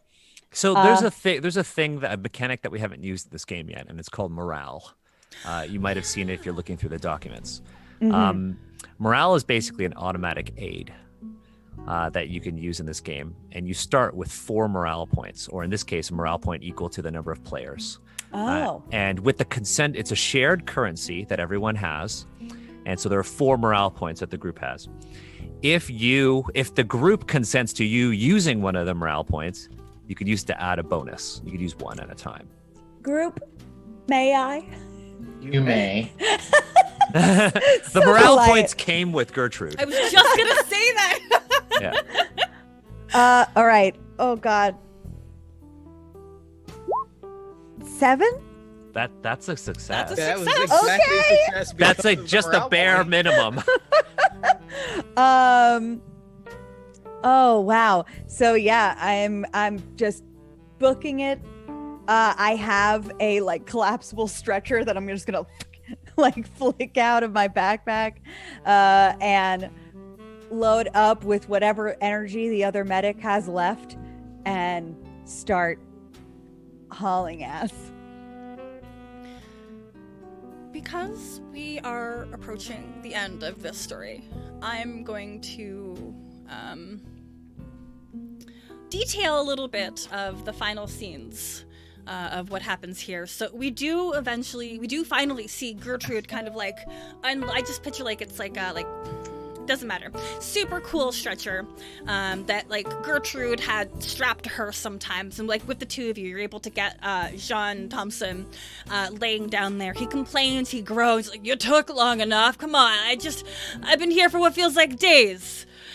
And nobody listens to him at all. The medic who is there, they give you a final nod and entirely understand the situation that they've had themselves in. And with your goal, with the entire point of this mission now in your own hands, Charlie, you take off.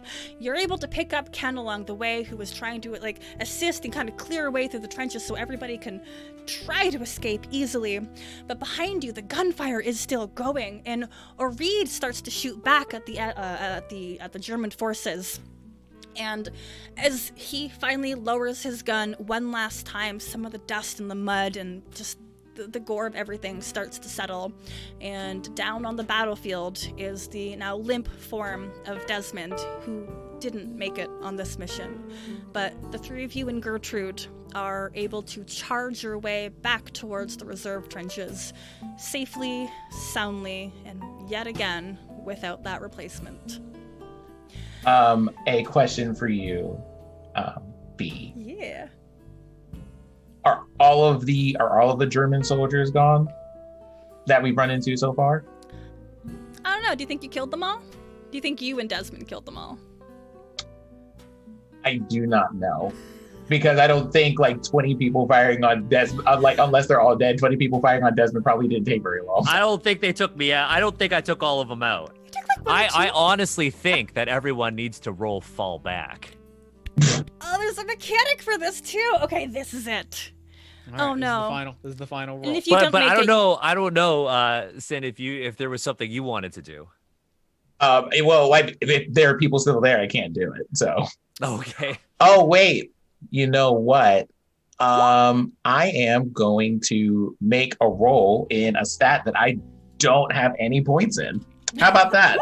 hey, we have morale. Okay. Dear team, may I use one of the 3 remaining points of morale that we have? I will give of you this point. Okay. So that is a 9, Yeah. which is a success. I'm going to use the last man out move. So that one, as long as I cover y'all, on a 7 to 9, y'all get +1 on a fall back move, but I take a point of stress. Nice. That's brilliant. All right, so it's a 9. Yeah.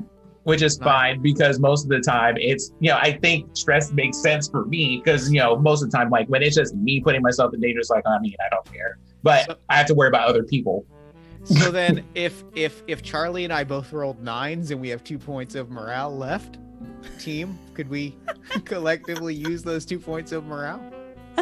Wait, hold on. I think we can only use 1 point per turn, use right? one per roll. Per roll. Yeah, this is 2 people's. That's what I'm saying. We each rolled 9. Yes, you could. Yes. Oh, Yeah, cool. and you can make them 10s. All right. I think that's beautiful. Let me Teamwork. read Teamwork makes exact the dream work. Mechanics for where is it? Combat moves. So it's just fall back. Yeah, you make it to safety. It is not a safety that is without loss. As the 2 of you with Gertrude and the Sean Thompson make it back, you can still hear the gunfire behind you, and you don't know if Reed is able to make it with you, but you still hear the firing of that Ross rifle that he always held. I Lewis collapse gun. hard into the side of the trench, and finally just break down crying. Like that's the moment that I lose it. Is, we did it, but somebody that I cared about is still out there, and somebody that I thought could be somebody great died out there, and that's the moment that, for as dead inside as Ken is, that's the moment that gets to him. If I have a moment left, I know we're running out of time, but if I had a moment left, I would like to do something a little odd. I want to yell at Ken, and I want to be like, "Come on, we don't have time for that. I need you to hold pressure here," and I want to do that as a way of providing comfort. I think that like, it exactly works in kind of the saddest and worst way possible. Like you saying that and telling me to focus on the work is the thing that snaps me back into it, because it's the only thing that I've really been able to hang on to. I think that's really And so beautiful. I get up, I press down on the I get up, I shake it off. I'm like, all right, let's get to work. And I think this game closes off with Gertrude, who is running back towards the second trench. And there's moments of silence and just chaos, and nobody knows what happens. You all have to kind of pay attention to what's happening in your area. But later that night, Reed does return. He is damaged, he's worse for wear, he's bleeding out of a couple spots on his arms, but wrapped around Gertrude, he does make it back alive. Yay. And I think that has been Ross Rifles, y'all. Yay! Oh, what a beautiful Thank game. you. 3 out of 4. What a beautiful game. Hey, Daniel. Hey, This game Jeff. rips. You're awesome. Party This of one pod. game owns. Yeah, this is really cool. I love it. Oh, Thank goodness. you. All right, I'm let's do so some happy. quick wrap-ups. I've been your host, B Zelda. You can find me on Twitter as @B_Zelda. I am a regular co-host of Indie Showcase where we run amazing games like this. If you knew a game exists and you're like, I don't know, I can't play that online because my friends are stuck in another country and we're in a pandemic, well then, you can make anything literally work with Roll20. Uploaded some character sheets, tossed in a wonderful map, and then we just told the best, saddest, most wonderful story ever. Let's send that over to Daniel. Hey, I'm Daniel. I wrote this game. It's Ross Rifles.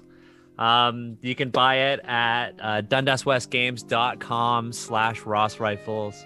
A lot of folks who might know about the Ross Rifle are probably wondering why we named it after one of the worst weapons in Canadian military history.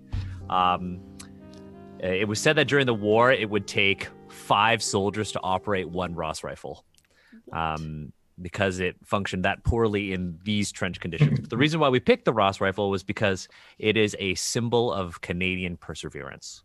And that's one of the big themes of this game.